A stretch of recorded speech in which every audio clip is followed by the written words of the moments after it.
ค่อยขึ้นไปบ้านนาแคนี่บ้านนาแคนู่นยางนี่ได้อันผู้เฮ็ดเป็นอันใดบ่แม่นบ่อนอื่นได้ โต นี่เราตายแล้ว โอ้ วันนี้ค่อยไปแปลงวิทยุแปลงมุงนี่ค่อยสิเว้าสู่พังเด้อข่าวนั่น โดย ไปแปลงวิทยุแปลงมุงแล้วไปนอนเฮือนแล้ว อืม ของว่าหมออันเชี่ยวเราอยู่คนบ้านเมานี่กันโตไปบ้านอันนั้นแหละไปถามหาเด้อชื่อจังซั่นแหละ โดย ไปนอนรถเชี่ยวเตงว่าฉันเป็นทหารนำกันตะกี้บ่บ้านนี่ก็ไปแล้วก็ไปแล้วไปนอนมื้อเช้ามาแล้วไปหาโลแปลงวิทยุแล้วเขาถาม แต่บ้านไหนถามเหมาะ กินหยังอยู่เฮือนนั่นอ้ายเชี่ยวนั่นเอากินหมูตัวอย่างชิ้นหมู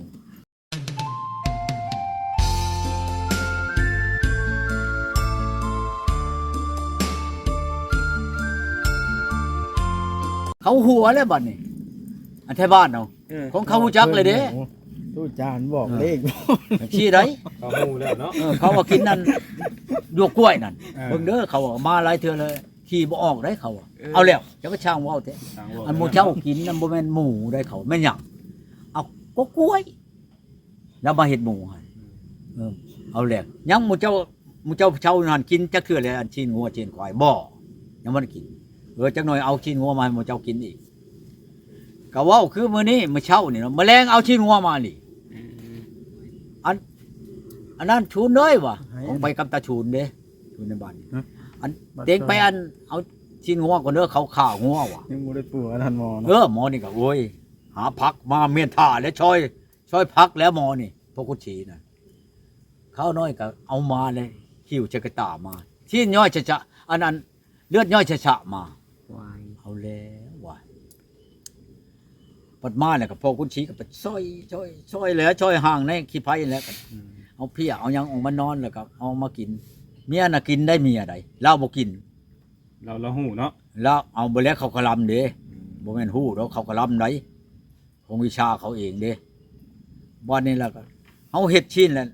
เฮ็ดเด้อเราอะเต็งไปอัดไก่คนเราอ่ะอัดไก่อยู่หน้าก่อนมื้อโตกินโลดอยากกินยำชำใดก็กินก็กินเบิดก็กินโลดบ่จงแม่นเต็งก็ยาวเอ้าจะไปจังว่าจงแล้วลาบแล้วเนาะเมียมันไปทอกทิ่มเบิด ของรับสิเนาะ พวก แล้วบ่ได้หลาย มื้อเช้ามาตัวเองมันบ่มีห้องน้ำเนาะไปถ่ายอยู่แจเพื่อนมันบนหกพุ่นเด้ไปเราเห็นนั่นกับกล้วยกองอยู่ เอาแล้วอันพักกันช้อยแชนลาบนั่นก็เห็น มันหยังเด้ปฏิวาเลยเนาะ พักใบกอกใบพยางกินกับลาบนั่นก็เห็นอาหารเอาเลยเตียงว่าอีน้อยอันนี้เอาน้ำมัดทิ่มได้นี่บ่ เจ้าก็คิดอยู่เนาะว่าเขาไปทิ่มหั่นแต่ว่า ไป มัน แม่นไทยบ้านเขาว่าแม่นอหลีจังพ่อว่าหักบ่เห็นว่าเราเป็นปอกเป็นกะเพียงเห็ดในนั้นก็ดีอยู่ในบ้านน่ะจนเท่าเราตายคานอันในเฮือนนั่นขี้เบิด ขี่ไก่ขี่เป็ดขี่หมูขี่หมา อันคนในเฮือนนั่นไหนชื่อเขาไหน ชื่อบ่ขี้นะ ตำมิดอันหมอตำมิดขี้หมู ชื่อนั่นนี่ก็มีเนาะ อีตาขี้หมูอีตาขี้หมาอีตาขี้เป็ดอีตาขี้ไก่อันมีแต่ผู้ชายเบิดห้าคนมีแต่ขี่เบิด บ่มีบ่ขี้คนนะ บ่มีขี่คนมีแต่ขี่หมูขี่หมาขี่ไก่ขี่เป็ดมีเบิด ตั้งชื่อไปเลย หมูเฮาไปเฮ็ดนี่อีตาขี้หมาอันเฮ็ดอันหมูนี่ได้ ต่างวัดเนาะ เฮ็ดหมูเฮ็ดไก่นี่ตาขี้หมา ชื่อไป เฉพาะในเฮือนนั่นไปตำมิดนั่นนี่เองไปกับอันเฮียไม้นี่เฮียไม้อยู่บ้านตาด จะเปิดวิทยุเนาะเดี๋ยวนี้เนาะ เฮียไม้พาไปแปลงวิทยุนั่นไปแล้วบัดนี้แล้วเอาไม้ไปบ้านมานี่ไปบ้านมาชับภาคกันนะ โดย ปุ่งตัวเองเราเป็นหนังบัดนี้หนังของแนวว่าบ่จักเนาะบ่จักคนวิชาบัดนี้ออกไปแล้วมอไม้ว่าอะไรอะตู้ก้อนเจ้าบ่ย่านบ่ไอ้ตานั่นว่าซั่นย่านเฮ็ดหยังปาดโธปึ๊ดอยู่ในหันวิชาน่ะคันเราจะเฮ็ดเจ้านั่นจักสิฮอดใช้แล้วสิพอดีเจ้าตายว่าซั่นเอาแล้วช่างเว้าแท้เอ้ยแล้วไปแห่เฮ็ดอ้ายฮักก็สิได้นอนเฮือนน่ะอ้ายฮักในกับปานนี้กับหมอนี่ก็อยู่บ้านห้วยเมานี่ก็ว่าเป็นทหารนำกันแล้วเลยไปอยู่ในหันเขาลงมาเห็นแท้โตไปนอนในเฮือนน่ะเขาเลยเว้าบ่แม่นว่าเขาว่าไปนอนละละนะเขาว่าเฮานี่เขาว่าเฮาไปเรียนวิชานำเรา โดย แต่เรียนเพียงบ่จักเพียงกับเรานะ เรื่องวิชานี่บ่ให้ไผตัวแล้ว บ่โอ้ยยอดมันอยู่ในหันอีตานั่นน่ะคือเบิ่งดูแล้วเนาะแล้วจักตอกอันของไปยามเดือนอันเดือน9เดือน10นี่นะไปแปลงวิทยุนี่ยาม พุ่นนี่แหละไปกับพวกคุณชีนี่แล้วจักตอกนี่เอาผ้าเราจักตอกกินหมดเราว่าแล้วน่ะแล้วอัน อ่า แดงบางใหญ่อัน อันเป็น มันเวิร์น อยู่เทิงน่ะเนาะ มันเวิร์นเอาไก่น้อยเนาะ เห็นแล้วอยู่ทั้งผ้าอยู่กระทาม แล้วถามว่ากินหมดเราว่า อ่า แล้วนั่นเราอ่ะเอาว่าช่างเว้าถึงแล้วเวิร์นอยู่เทั้งผ้าผมกินบ่ แล้วชี้ เห็น ใช่ แล้วยังได้กินวะ เจ้าชี้ใช่หรือเปล่า เอาเราอ่ะเราบ่เราถามเรา อ่า เราชี้ใจบ่กินหมดแล้วนั้นในบ้านนี่แหละอ๋อตัวเองว่าจ้างว่าเทแล้วเวิร์นอยู่เทั้งผ้าผม จัง กิน ได๋ บ่ จึงสิได้กิน เห็น เนาะ แล้วยังสิได้กินบ่ บ่ยากกันโตสิกินนั่นยันโตคลำแล้วนั่นโอ้ยเอามาวางหลังรถนึงก็สิกินมันเบิดนี่ดอกจักหน่อยมึงเก็บเอาเด้อวะ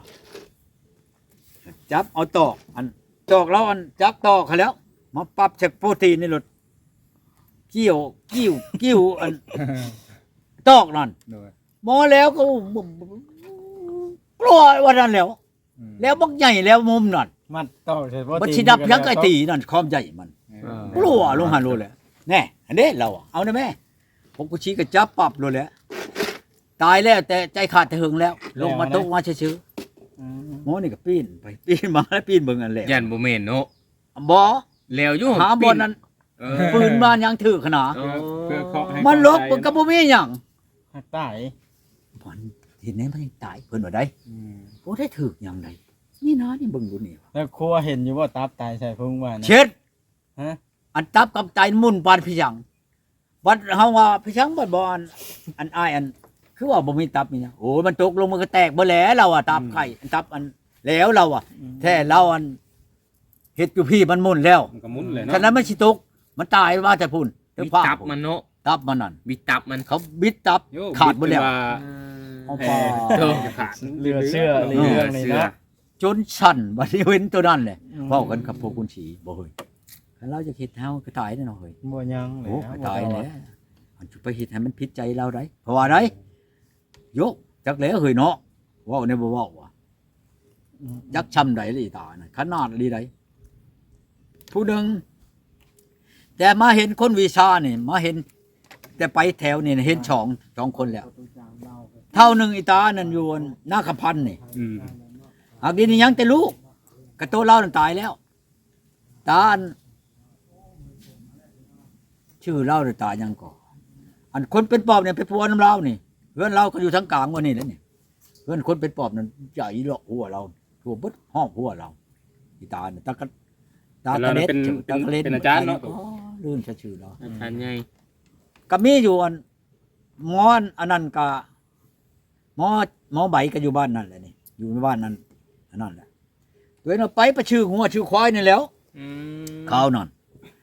เขาอันเงินปลดปล่อยนี่เด้อแปลว่าอันนี้แล้วพวกกันไอ้น้องเขามายึดอำนาจนี่เด้พี่นั่นล่ะ ไปนี่ก็อ้ายตัวเองนี่พวกยาวนี่หมอตาเป็นผู้ตายนี่พวกคุณชีแล้วก็ไผอีกคนหนึ่ง4 คนออกตัวเองก็จ้องไอ้น้อง4บ่หรือ5บ่ไปนี่ไปนำกันไปแล้วตัวบอกลวดแม่นนี่แหละหมอลวดเนี่ยผู้หนึงเฮ้ยพวกรอนี่ไปตัวเองหมดคนกระลอกกอกคือว่าแล้วเนาะเรามีชวนอยู่ในต้นหน้าเฮือนเราคือกันกับชวนเฮาวันนี้มีกบบักตัวแห่กกนึงบักตัวแห่นั่นก็ของแนวชุมนั้นไปปัวนั่นก็บ่หานกินบ่หานกินบักตัวแห่ญาติเราน่ะจักจำได้แล้วมันจะบอกทุก ย่านครับดีเนาะไอ้บ่ย่าน มักตัวแห่น่ะเรื่องอยู่ในกกมันน่ะ เอาบ่กล้ากิน บ่กล้ากินแล้วญาติ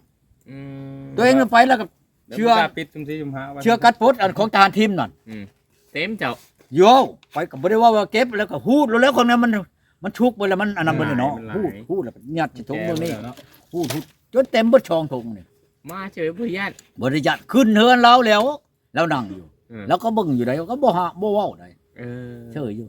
ขึ้นไปแล้วตัวเองก็นั่งต้นหน้าเรานี่แหละ อืม คือกันก็บ่เตือนนั่งใช้เกลือตัวเอง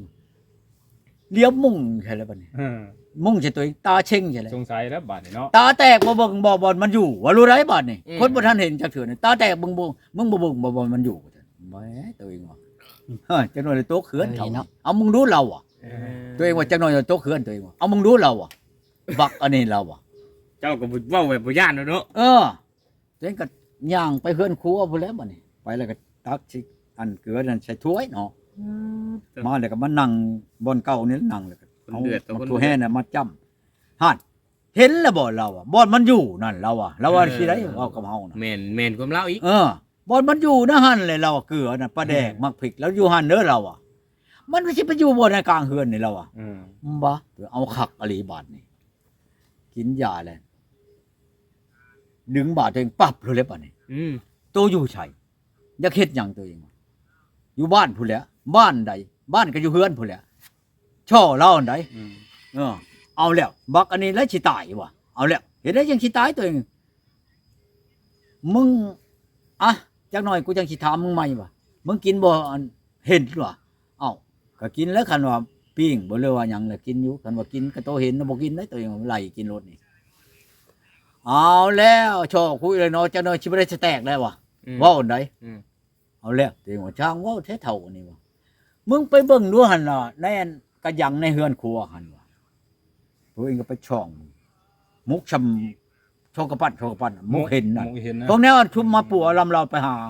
คืนหนึ่งได้3-4โตพุ่นบ่เป็นน้อยได้เขาได้อันใดบาดนี่แหละก็อันเขาอันยืดอำนาจปฏิการนี่บ่ได้เว้าอันอยู่นั่นแถวนั้นน่ะกลางคืนมานั่นปานนั้นเขาไปได้ชุมมันนักการเขานั่น นักล่าน่ะเนาะ ปานนี้ก็มาแล้วก็ไขออกบ้าตัวเองจักว่าแมวบ่จ้ะบาดโธ่อีพ่อเราอ่ะกูนี่บ่สิกินแมวเราอ่ะ แล้วเว่าไดมึงหรือว่าไปมะเร็งมาโรงมาเฉ่งไปเราอะมึงเว่าไปจังซั่นก็เว่ากูบ่สิกินแมวบ่เราอ่ะกะลำกินแล้วบัดนี้กินแบบจักหน่อยพอบักล้อว่าพอบักล้อขึ้นมาพอบักล้อกินพอบักล้อบัดหมอน่ะบัดกินข้าวมันปั้นใหญ่ซะป้าดเราบ่ชัด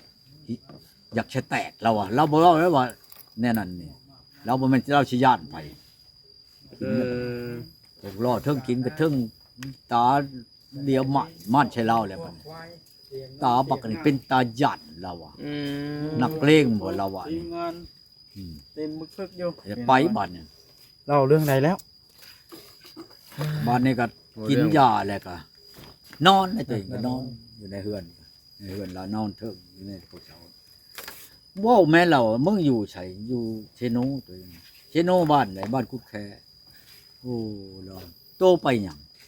หาชื่อควายอันเด้เราอยู่หันตัวหนึงเด้อเราควายหาจักเขาสิขายบ่ขายหาควายเรา เขาผูกเมียนมันบ่ได้ปล่อย มันกอไผ่คือแบบมันห่มอันนี้ค่อยนี่แหละเขาเลยไปผูกไม่หันไปที่มันจนเพียงนี่ไว้ทึกตู้ตัวน้ำปอเธอชื่อชามพันควายเทิกตัวนั้นชามพันเงินปลดปล่อย ควายตู้ไหน อันควายตู้ตัวนั้น 3,000 จะชำช่าง 3,000 บาทหรือ 3,000 กีบ 3,000ปลดปล่อยจังว่าอยู่ แม่นยังเป็น3,000 บ้านได้เงินปลดปล่อย เงินตะกี้บ่ เอาตะกี้จักยังแล้วเงิน โอ้ นั้น โหเลยตู้จานในพวกร้าน เงินเวียดนาม เงินปลดปล่อย เออ บ่เห็นบ่เงินปลดปล่อยมันก็จะคือกันกับใบห่าเฮาก็มือนี่ มันบ่ฮู้ เงินไม่ร้อยก็ดีไม่ร้อย โอ้แล้วสำรานสำรูเนาะ แต่เฮานี่บ่ฮู้ดอก บ้านนี้ก็ชื่อเอาควายตัวนั้น 3,000 ลงมานี่ได้ควายอัน ตีเป็นเงินกีบ คุณ เป็นบ่เงินน่ะ จัก 1,000มันเท่าใด คน5คนไปนำกันนี่ได้ควาย6ตัว อ๋อ จักมาเมื่อยย่างที่จะแก้มุมแก้มจรมันบ่แม่นใกล้ได้พุ่นถ้าแห่ชบเชพุ่นจูงหลัดมาใช้อันนากุจาดนี่ มาขายอยู่พี่ มาขายอยู่เชโนพี่แล้วมาขายอยู่บ้านพี่แล้ว ตัว มาขายจักได้กำไรจัก ทำอยู่ใส่นอนอยู่หันเนาะตู่เนาะ ดี บ่ช่องมือได บ่ มาที่บ่ฮอดนี่นอนอยู่บ้านถงบ้านนานี่ได้มานอนใกล้ๆมันมืดระยะนอนอยู่หั่นคือไปเช้ามาก็ฮอดแต่เช้าดอกก็บ้านดงน้อยบ้านนี้แล้วมาชื่อบ่ได้บ้านอื่นเนาะชุมไทยทาแล้วป้าเขามาเห็นควายตู้นั่นป้าที่ใหญ่ขับกันใหญ่เนี่ยจนความดำมันอีกก็จำปานบึ้งเขาควายตัวนี้ขนาดดีขายได้กำไรจักได้ผู้หนึ่งหลายปานใดโคข่าวนั่นได้หลายเติบได้จับทันใดแล้วตัวเองยังบ่ลืมได้ขึ้นไปยามเราได้ไปหาแปลงวิทยุแปลงมูลฮอดเฮือนเราอีก โดย เราไปเห็นแล้วมันขึ้นได้บ่เฮ็ดคือบ่จักนี่ขึ้นได้บ่น้องพ่อใหญ่เฮือนนี่อ้าวก็ขึ้นได้แล้วเราสิเป็นหยังกูก็อยู่ในเฮือนนี่กูก็ขึ้นในหั่นเลยเรา ทำไปหากันสมมุ เว้า ติ ไหน เจอ บ่แม่นเราสิเว้าเยาะจงเจ้าโลดใด อืม ของแนวคนบ่ได้ย่านไผเด้ กันว่ามาเราตัวหนึงบอกใหญ่ฟูงเพียงหน้าผากนี่มาถึกอันนั้นบัดนี้อันสิไปดองบ่เรือว่าไปบุญไปหันนี่น่ะบ่แม่นเราสิขี่ได้ขี่หลังมันหัก แต่บ่แม่นว่าสิใช้ใหญ่เอาดึงให้มันไปเองมันนี่คนจูงอีกได อ่า คนมาปัวน้ำเราแล้วปัวเป็นปอบน่ะ ช้ำพญา แล้วปัวผีปอบน่ะเช่าเบิดเท่านั้น ช้ำพญา ยังก็นั่งแต่ข้างหล่างซื่อๆเนาะ เออ ยังเลย นั่งแหละกันจูงไว้กับมึงเผาบ่ใช่ได้ อันว่าใช่ผู้จูงนั่น อืม กันจูงชาเอ้ามึงบ่เฮ็ดไหนจะบ่ย่างซะบ่เดี๋ยวนี้น่ะเอาเฮ็ดได้ก็ผิดจ้ะว่า ยังได้กับผิดเนาะ โอ้ยตัวเองไปมื้อนั้นแหละ ไปกินดองเขาแล้วช่อยเท่าใดให้ช่อยเท่านั้นเด้อไปแล้วตัวเองนี่บัดของแปลงวิทยุแปลงมงบัดมีนะเงินเนาะช่อยเช้ากีบโอ้เราว่าเบาหั่งเราอ่ะ เออ แล้วว่ากับเฮาเด้บัดมาเดือนเจ้าชูเอาเจ้าชูช่อยแบบนั้นเด้อค่อยช่อยเท่าใดก็ช่อยน้ำข่อยชำนั้นมันแพ้เปรียบข่อยได้ข่อยช่อย5เจ้าบ่ช่อย10ว่า โอ้ มื้อนั้นตัวเองรับช่อย5กีบนี่ตัวเองว่าช่อยชาวโอ้เบาหั่งเราอ่ะแล้วว่าใช่ข่อยไหน อืม โอ้ยมันชาติเห็นในกระพิษเนาะนี่ว่าบ่ปากถึง ตั้งชื่อให้ บัดเมาเฮือนเราบอกได้บัดนี้จำกันกับตาแชงคอนอยู่บ้านนั้นนาพิล้างกับไปเช่าเฮือนแล้วนี่ อันนั้นก็คือกัน อันตัวเองก็ไปช่วยเว้าคือกันน่ะคันค่อยขึ้นไปนาพิล้างนี่คือชิบ่เหลือรถอันเมียนั่นหากค่อยบ่ได้ไปนี่ครับจักว่าสิไปก็บ่จักแล้วพักเบิกก่อนนาพิล้าง เบาหั่งกันซอยลื่นเพิ่นน่ะ ใช่ค่อยลืมแล้วว่ารถเบ้าหั่งเรา ชื่อให้เลยเนาะ ต้องให้ซอย จักว่าสิ ซ้ำ ไป แล้ว บ่จักของคนอยู่นั่นก็เรื่องหลายเชี่ยวก็มี พันโทคำมีนี่หมอคำมีนี่ กินเฟอดื่มนะสิเอาเบา ไปแล้วแปลว่ารถจักรนี่ไปมื้อเดียวก็ฮอดบางเทื่อสิไปแหละ อยากได้โทรศัพท์อีกเครื่อง ไปหน้าพิลาง แม่ได้ มันหลายคนรู้จักกันอยู่นะ ไว้ถ่ายคลิป ลัดใช้บอลห้วยมอนี่ ของเมียเรา บางเทื่อ เมียเรา สิ จะไปไอ้โพน ไปหาเนี่ยคอยติดผู้เช้าผู้หนึงตอนนั้นตอนไปแปลงวิทยุแปลงโมงเบิ่งเด้อไปนำกันนี่หมอล้วนหมออุ้มพอท้วงพออุ้มเขานำไปเรื่อยไหม ติดผู้สาวผู้หนึง ติดผู้เช้าผู้หนึงอันเอื้อยบักกันนี่แหละเอื้อยบักน่ะนี่ในสนามชัยมันมาเอาเมียอยู่นี่เอาเช้าไปยังอยู่คนบ้านนากระเจาะลูกตาอันนี่แล้วบ้านนี้ล่ะคอยไปนั่นคอยไปแปลงวิทยุแปลงโมงเงินนั่นเงินกีบเก่าเงินนั่นกีบหัวหนามนี่คอยได้อันร้องเกิบอันทหารทีมมาพี่แม่นบอกเต็ม พอเถอะ อันเงินกีบเก่าอันใด เนาะ 300ป่ายนี่300กว่ากีบนี่ได้นะ เออ บ้านนี้ละมาบ้านนี้มาแต่พุ่นแหละมาแต่เหนือพุ่นเงินนั่นจ้างรถมาจ้างรถเวียดนั่นจ้างแต่เชตมอกมานี่นั่นผู้หนึงชาวกีบก็ขึ้นบางหันแล้วชาวกีบนี่แพงบ่นั้นเวียดได้เอาเงินนั่นข่อยจ้างให้เบิดคน4คน5ถึงข่อยนี่100จ้างอันเวียดนั่น ปัดจะจ้างแต่เงินตะกี้100มีค่าขนาดเนาะ ปาดโต 300เหรียญ ข่อยนั่น อืม ได้เงินนั่นเงินกีบเงินเจี้ยนี่นั่น 4,000ก็ขึ้นบางหันแล้ว 4,000กีบ อ่า บ้านนี้เงินกีบเก่านั้นได้300มันหลายได้เงินชุมพานพอท้วงหมออุ้มหมอล้วนนี่ไปเรื่อยเอาเงินกีบเก่าเอาอันเงินกีบเก่าเงินห้างอะนะตะกี้น่ะได้เงินชาวกีบเบิดหมู่เพิ่นนั่น บ่เฮา ตัวเอง เจ้า ได้ เนาะ 300 บ่ไหวเจ้า มา แล้ว บัดนี้ตัวเองก็บ่ได้บอกเลยบอกจะเพิ่นนั่นพังเบิ่งนี่แหละมันสิอันนั้นไปมาฮอดเฮือนพ่ออีหนูเนี่ยสิโนนี่จะนำใจนี่เพิ่นก็ถอกออกมาแล้วมันนี่ถอกใส่กระโตกมาปั่นกันตัวเองก็นั่งอยู่อันพอท้วงนี่แหละเราเอ้าหมอนั่นเด้อันพอแหล่เด้เราอ้าวมันบัดสิเลื่อยไหมน้ำเฮาบ่บ่อุ้มได้นี่น่ะบัดสิไปปั้นให้มันได้บ่ บ่ปันให้เจ้าน่ะบ่ บ่ปั้นให้เฮาของเฮาไปหาแปลงวิทยุแปลงโมง มันก็ยานะทกไว้ว่าชิมนั่นจังนี้วันแรกแล้วกับปึ๊บปั๊บลงเฮือนแล้วแหละ อืม อันเพิ่นผู้บ่ปั่นนั่นจับเอาเลยแล้วก็เมื่อแล้วโยเอากระโตกมามึงรู้บ่กระโตกมาพอกลงอยู่เงิน300เนาะ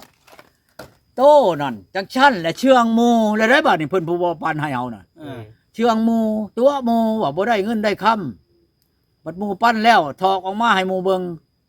อ้าวข้าเจ้าปั่นข่อยก็สิปั่นเจ้าว่ะบัดเชื่อนั้นเพียงเจ้าว่าบ่ปั่นข่อยไปหาแปลงวิทยุแปลงหมู่เจ้าบ่สิมีเป็นห่วงหยังกับข่อยก็ว่าให้พอท้วงอัน 5กีบให้มาล้วนอีก5กีบคือเพิ่นนั้นได้ผู้5กีบได้เงินชาวกีบ4คนเขาได้ผู้ชิปบัดนี้ตัวเองให้ผู้5อีกบัดนี้สิว่าอันใดฉัน ผู้บ่ปันเจ้าล่ะบ่ให้เนาะ บ่ให้แล้วบัดนี้เงินกีบอีกบัดนี้ให้อันเขาอีกผู้ละ